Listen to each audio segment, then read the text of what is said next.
네, 감사합니다. 오늘 말씀의 제목은 은혜를 입은 노아처럼입니다. 우리 말씀을 한번 다 같이 제목을 한번 읽고 말씀을 들을까요? 괜찮으시겠어요? 네, 다 같이 한번 읽겠습니다. 시작. 은혜를 입은 노아처럼. 아까 우리 송명교 안수 집사님 기도하실 때 우리에게 가슴이 뛰고 또 감동이 있게 해달라는 기도, 저는 아멘 했습니다. 우리 성도님들 오늘 말씀을 통하여서 가슴이 뛰고 또 그 은혜의 감동의 물결이 놀랍게 우리의 심령을 두드리고 또 큰 은혜가 우리 모두에게 있기를 소원하는 바입니다. 믿음 시리즈 오늘 6번째 시간인데 오늘 노아 이야기를 좀 하려고 합니다. 우리가 잘 알다시피 노아가 살던 시대도 상당히 암울했습니다. 그래서 하나님께서 노아가 살던 시대를 바라보시면서 어떤 마음을 가지셨냐 이렇게 표현을 하고 있더라고요. 자, 창세기 6장 5절에서 7절인데 한번 읽으면서 하나님의 마음을 좀 느껴보셨으면 좋겠습니다. 함께 읽겠습니다. 시작.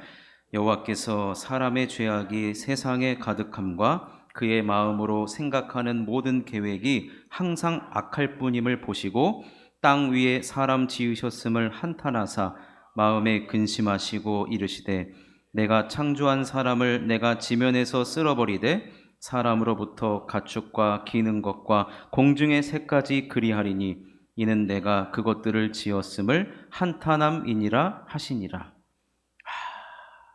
하나님께서 지금 한탄하고 계세요. 한숨 쉬고 계신다는 것이죠. 아이고. 그리고 하나님께서 지금 근심하고 계십니다. 그러면서 내가 창조한 사람을 지면에서 다 쓸어버리겠다라고 하는 이 무시무시한 말씀을 하시는 너무나도 안타까운 지금 상황에 처해 있습니다. 그런데 이 말씀이 여기까지만 끝나면 우리 하나님 너무 무서워요. 뭐만 잘못하면 쓸어버리겠다 하실 거잖아요. 그런데 6장 8절이 우리들에게 한 줄기의 빛으로 나타나고 있습니다. 6장 8절 읽겠습니다. 시작. 그러나 노아는 여호와께 은혜를 입었더라. 그러나요, 그러나. 아무리 내가 세상을 보고 한탄하고 근심한다 해도 그러나 여호와께 은혜를 입는 자가 있을 뿐만 아니라 하나님의 은혜가 있다라는 거예요. 근데 여러분 오늘 표현이 참 저는 이 표현에 오늘 주목해서 말씀을 전하고자 합니다. 여러분 보통 우리가 은혜 받았다라고 하지 않습니까? 보통 우리 은혜 받았다 그래요. 왜요? 나에게는 은혜가 없죠. 우리는 다 부족하고 연약하기 때문에 여러분 사실 저에게서도 좋은 것이 안 나옵니다.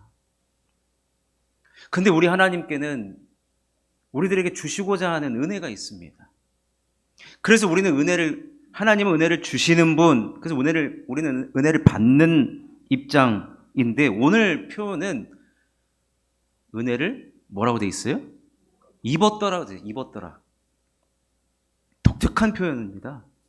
특이한 표현입니다. 여러분 은혜를 입었다라고 우리가 언제 이야기합니까? 저 은혜를 입었더라. 여러분 입었다라는 표현을 우리가 언제 쓰죠?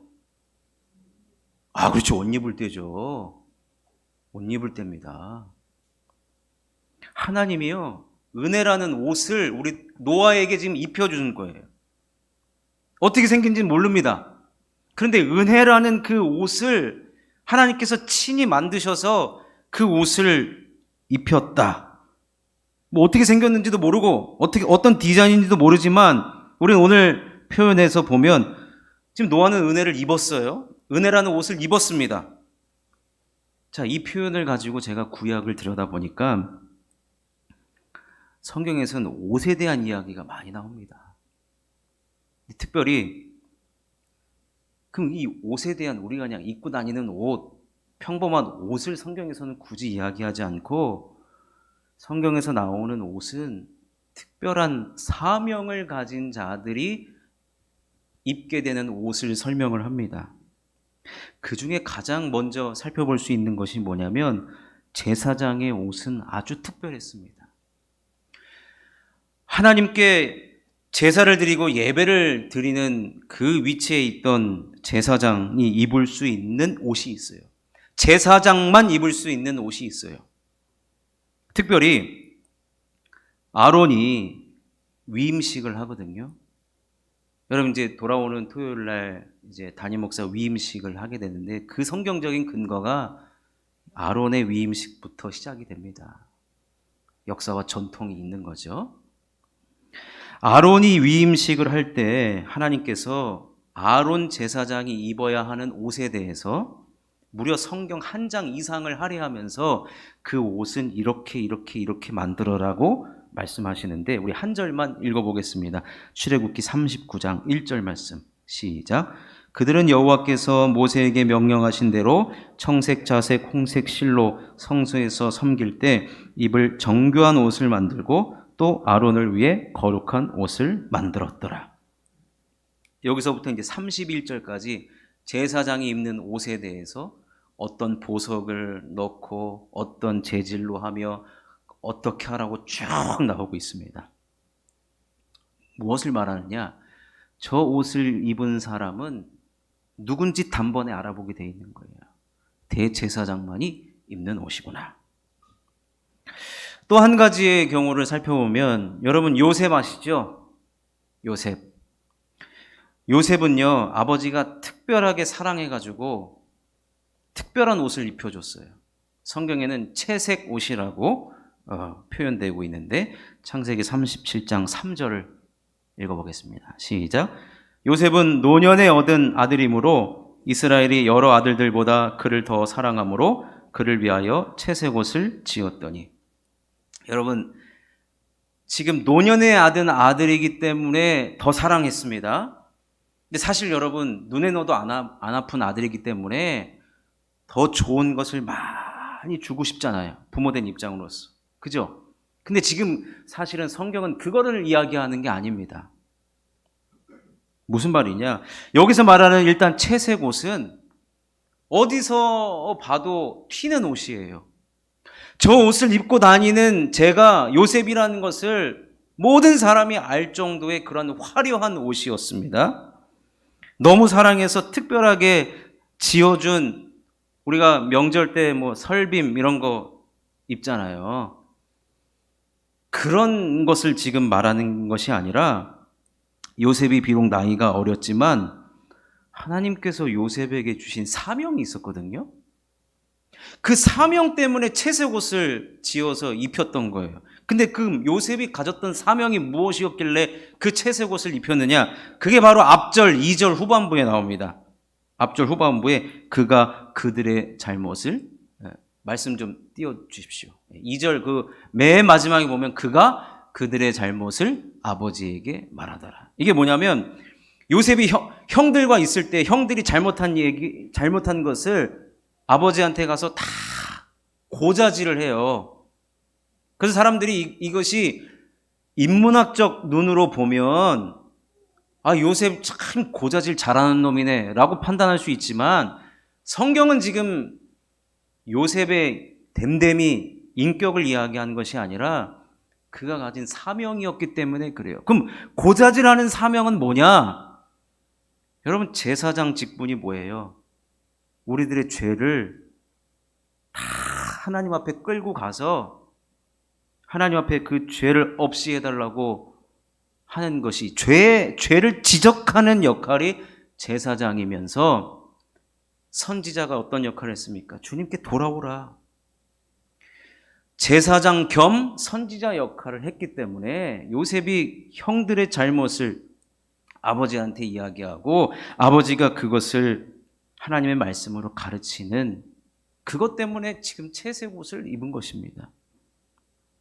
자, 여기까지 살펴본 결과 노아가 하나님께로부터 은혜를 입었다는 것은 아까 살펴보셨죠? 하나님은 그 시대를 보시고 한탄하셨어요. 근심하셨고. 근데 그 시대에 유일한 한 사람에게 은혜라는 옷을 입혀줬는데 결국에는 노아의 사명이 그 시대에 무엇이었냐? 죄를 지적하는 것이었고 돌아오라, 주님께로 돌아오라고 하는 선지자적이면서 제사장적 역할을 그가 맡았다는 거예요. 그래서 오늘 히브리서 11장 7절에 그가 맡은 사명을 이야기해주고 있는 겁니다. 우리 오늘 본문 다시 한번 읽어보겠습니다. 시작. 믿음으로 노아는 아직 보이지 않는 일에 경고하심을 받아 경외함으로 방주를 준비하여 그 집을 구원하였으니 이로 말미암아 세상을 정죄하고 믿음을 따르는 의의 상속자가 되었느니라. 여기 나와 있죠. 세상을 정죄했대요. 이 말은 뭐예요? 그가 가진 사명이 은혜를 입고 그가 가진 사명을 그는 충실하게 그 시대에 감당했던 자다라고 말해주고 있습니다.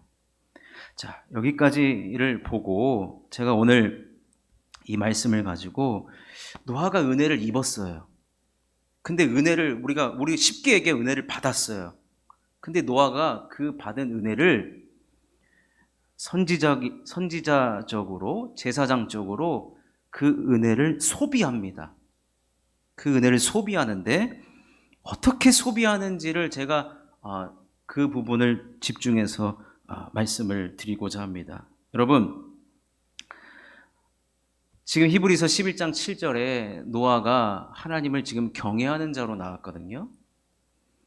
이 경외하는 자, 경외했다라는 증거를 그가 몸소 실천하는데 여러분 다 아시다시피 노아는 방주를 만들잖아요.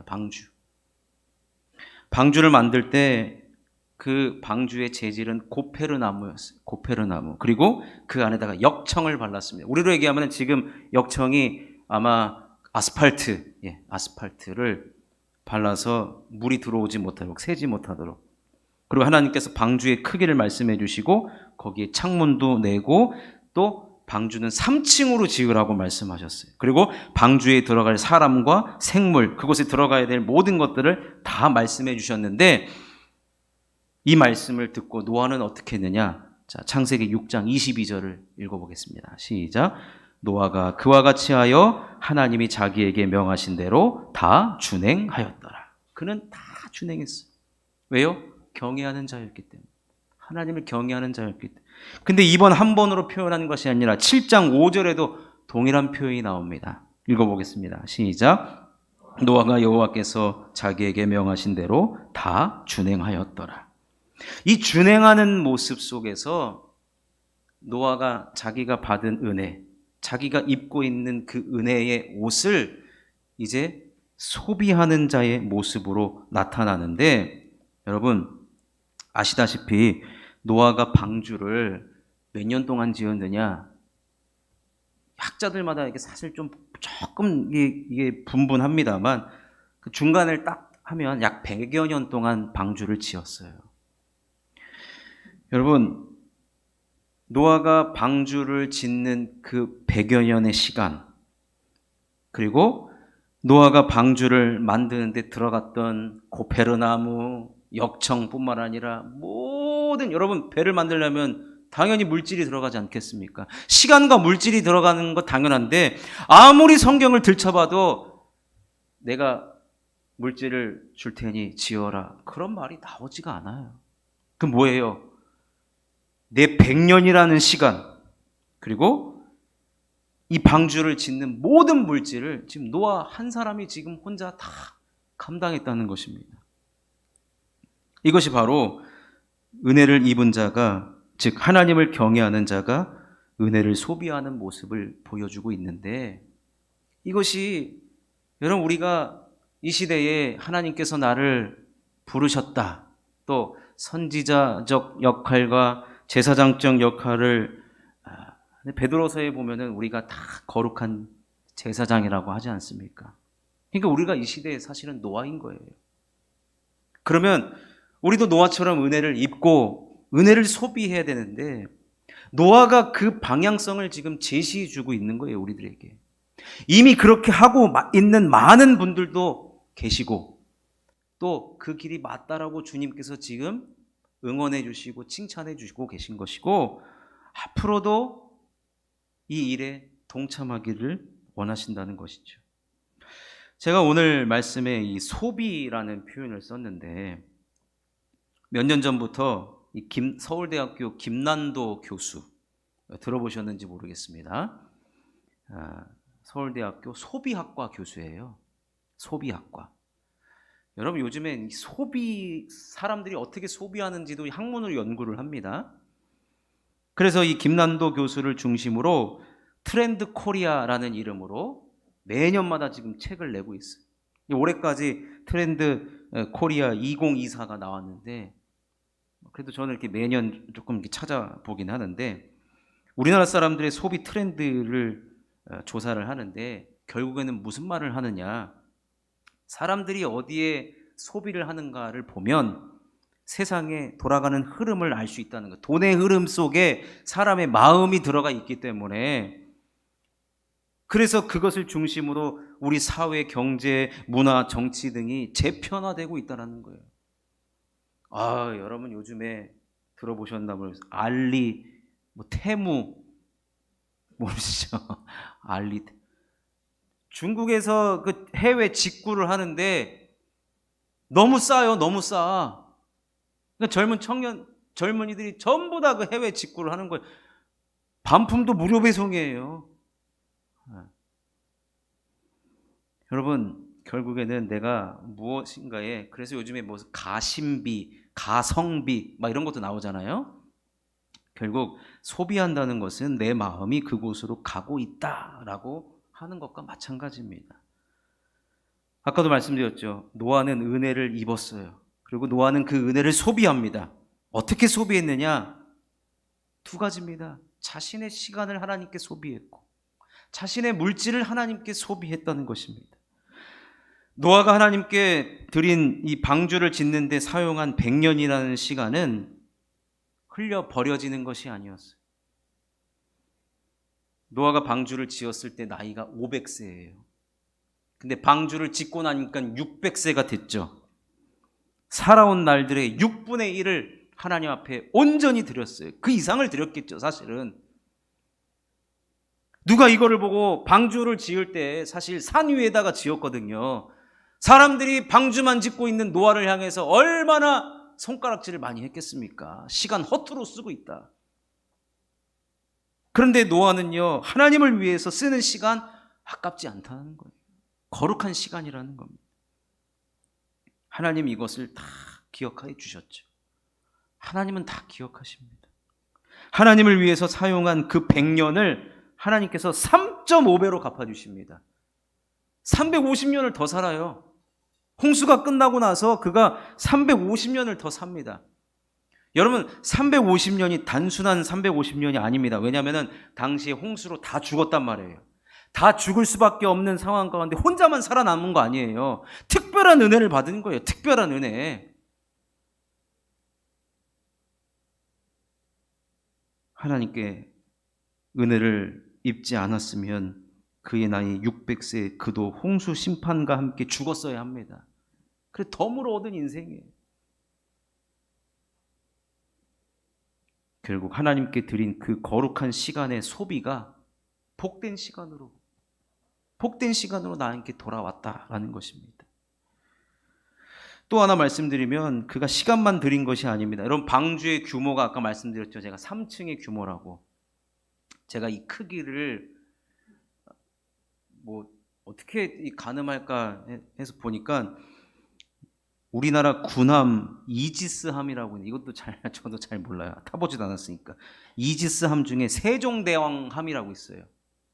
타보셨습니까? 여기 해군 출신 있으십니까? 해군? 저도 안 타봤어요. 근데 이게 제작 비용이 1조 1천억이래요. 1조 1천억. 300명이 승선하고, 근데 거기 안에 무기가 다 들어가 있기 때문에 만약에 무기 빼면 더 많은 사람들이 들어갔겠죠.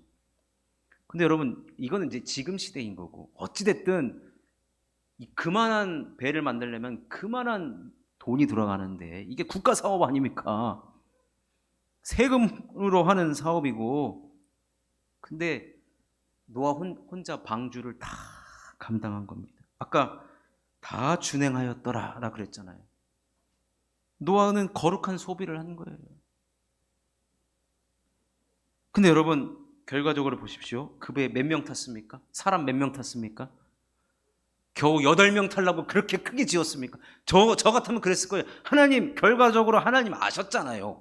8명 탈 거 하나님 아셨죠? 그러면은 이렇게 크게 질 필요가 없잖아요. 아유, 내 생돈 다 들어갔는데 하나님 그랬으면 조그맣게 만드시죠. 에? 뭘 이렇게 많이 타라고 이렇게 이지스함처럼 이렇게 크게 지으십니까? 근데 여러분, 그 방주의 크기는 하나님 마음의 크기였습니다. 더 많은 사람들이 구원받았으면 좋겠다. 그래서 신약 성경에 보면은 홍수 나기 전까지 사람들이 먹고 마시고 결혼하고 시집가고 장가가고 즐겼다, 그런 표현을 한단 말이에요. 노아가 얼마나 많이 외쳐댔겠습니까? 홍수 심판이 날 것이다. 그런데 겨우 노아 가족 위에는 다 무슨 홍수 같은 소리 하고 있냐. 여러분, 하나님으로부터 은혜를 입고 그는 사람들로부터 외면을 당하기도 했고, 또 땅을 파봐라 10원짜리 한 장 나오냐, 그런 얘기도 왜 안 들었겠습니까? 거기다가 돈을 그렇게 많이 쓰냐라고 했지만 그는 하나님 앞에 거룩한 물질의 소비를 한 것입니다. 결국 하나님을 경외한다는 것은 은혜를 입고 그 받은 은혜를 소비한다는 것이거든요. 여기 앉아 계신 분들, 많은 분들이 저는 이렇게 살아가고 있다라고 보여집니다. 또 그런 분들에게 하나님께서 오늘 말씀을 통해서 위로를 해주시는 것이죠. 그게 맞다. 은혜를 입은 자는 은혜를 소비하는 것이다. 맞다라고 지금 칭찬하시고 격려해 주시고 그 길 계속 가라고 지금 우리들에게 속삭여주고 계시는 겁니다. 여러분, 신앙생활은요, 하나님께로부터 우리가 은혜를 입는 것입니다. 여러분, 우리는 은혜를 빼면 사실 뭐가 있습니까? 자랑할 것도 없고 못돼 먹은 본성만 남습니다. 그래서 성경은 우리가 은혜 없는 우리를 향하여서 뭐라고 얘기했냐? 본질상 진노의 자녀라고 그랬습니다. 그런데 웬 은혜요? 웬 축복입니까? 우리를 택하시고 자녀 삼아 주셨어요. 여러분, 이것만큼 극적인 은혜가 어디 있습니까? 그러나 노아는 하나님께 은혜를 입었다라. 이것이 바로 저와 여러분, 우리 모두의 이야기가 아닙니까? 그런데 우리가 은혜를 입고 은혜를 받고 그 은혜를 계속해서 소비한다는 것은 사실은 죄인된 속성상 너무 버겁고 힘들 때가 많이 있습니다. 그러니까 우리는 더 하나님께 은혜를 입어야죠. 아멘이시죠? 우리는 은혜를 입어야 됩니다. 그거 아니면 안 됩니다. 노아가 하나님 앞에 드린 그 거룩한 시간 다 하나님 보상해 주셨고요. 그가 하나님 앞에 드렸던 그 물질 어떻게 그에게 돌아왔느냐? 홍수 이후에 하나님께서 노아에게 뭐라고 말씀하시느냐? 생육하고 번성하래요. 생육하고 번성하라는 말은 어디에 나오냐면 창세기 1장에 나오거든요. 그 말은 토부와 샬롬의 사람으로 살아가라라는 거. 어디를 가든지 은혜를 입고 회복을 주는 자가 되고 어디를 가든지 하나님의 은혜로 살아가는 자가 되라. 그래서 노아는 하나님과 직접적으로 언약을 맺은 당사자가 되었고 노아의 자손들이 온 땅에 퍼지게 되었습니다. 우리 하나님은 이 모든 것들을 기억하시는 것뿐만 아니라 상상할 수 없는 축복으로 되돌려 주시는 분이라는 것입니다. 말씀을 맺겠습니다. 이제 올해 6월 첫 주가 되었습니다. 우리가 6월 한 달 어떻게 여기까지 왔는지 모를 정도로 시간이 참 빠르게 가고 있습니다. 그래서 우리가 이제 올해의 반환점을 도는 입장에서 6월 한 달 우리는 은혜를 입었던 노아처럼 먼저 은혜를 충분하게 다 하나님으로부터 받아 누리시고 그 은혜를 입으시기를 주님의 이름으로 축원합니다. 그리고 그 받은 은혜를 하나님께 어떻게든지 또 우리의 옆에 있는 성도들에게 소비하는 거룩한 소비자요 현명한 소비자, 그런 저와 여러분 될 수 있기를 주님의 이름으로 축원합니다.